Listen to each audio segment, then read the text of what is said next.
Phone tapping వ్యవహారంలో retired police అధికారి ఇచ్చిన వాంగ్మూలమే కీలకంగా మారిందా? పెద్దాయన అంటూ చేసిన ప్రస్తావనే కేసీఆర్ కు తలనొప్పిగా మారిందా? సీఎం ఇచ్చిన ఆదేశాలతోనే ట్యాపింగ్ జరిగిందా? మొయినాబాద్ ఫామ్ హౌస్ ఎపిసోడ్ పై కేసీఆర్ గైడెన్స్ ఇచ్చారా? వీడియో రికార్డింగ్ లో అప్పటి ఎమ్మెల్యే పైలట్ రోహిత్ రెడ్డిని ట్రాప్ గా వాడుకోవాలన్నది కేసీఆర్ ఆదేశమా? ఇలాంటి ప్రశ్నలన్నింటికీ అప్పటి ఇంటెలిజెన్స్ డీసీపీ రాధాకిషన్ రావు ఇచ్చిన వాంగ్మూలం కీలకంగా మారింది.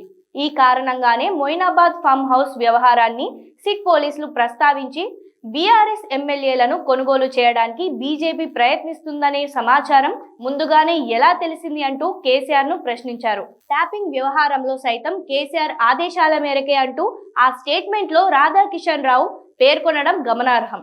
మొయినాబాద్ వ్యవహారాన్ని వీడియోలో రికార్డ్ చేయాలన్న ఆలోచన కేసీఆర్దేనని, బీఆర్ఎస్ ఎమ్మెల్యేల కొనుగోలు వ్యవహారంలో పక్కా నిఘా వేయాలని సూచించారని రాధాకిషన్ రావు ఆ స్టేట్మెంట్ లో పేర్కొన్నారు. కెమెరాలను కొనుగోలు చేయడానికి శ్రీనాథ్ రెడ్డి, శ్రీకాంత్ అనే పోలీస్ ఆఫీసర్లను ఢిల్లీకి పంపించానని, ఫామ్ హౌస్ లో తెలంగాణ టాస్క్ ఫోర్స్ పోలీసులు ఫిక్స్ చేశారని ఆ స్టేట్మెంట్ లో వివరణ ఇచ్చారు.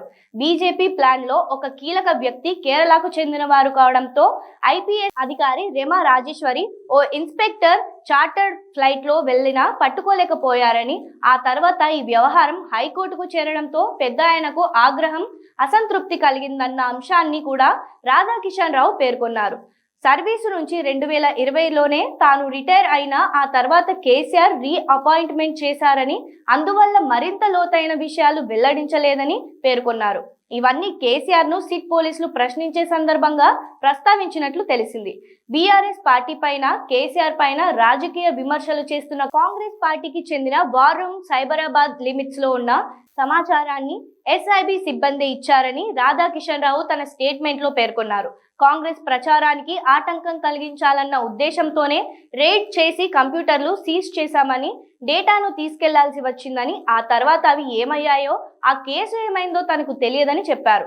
సరిగ్గా ఈ అంశాలనే ప్రతిపక్ష నాయకులే టార్గెట్ గా అనే ప్రస్తావనతో కేసీఆర్ ను సిట్ పోలీసులు ప్రశ్నించినట్లు తెలిసింది. రాష్ట్రంలో కాంగ్రెస్ ప్రభుత్వం ఏర్పాటు ఖాయమని తెలిసిన వెంటనే ప్రభాకర్ రావు రిజైన్ చేశారని, తాను సైతం అదే రోజున రాజీనామా చేయాల్సి వచ్చిందని రాధాకిషన్ రావు పేర్కొన్నారు. దీన్ని పరిగణలోకి తీసుకునే ప్రభాకర్ రావుకు ఎందుకు ఎక్స్టెన్షన్ ఇవ్వాల్సి వచ్చింది, 2 కీలకమైన బాధ్యతలు ఎందుకు అప్పచెప్పాల్సి వచ్చింది అంటూ కేసీఆర్ నుంచి సిట్ పోలీసులు సమాధానాన్ని రాబట్టినట్లు తెలిసింది.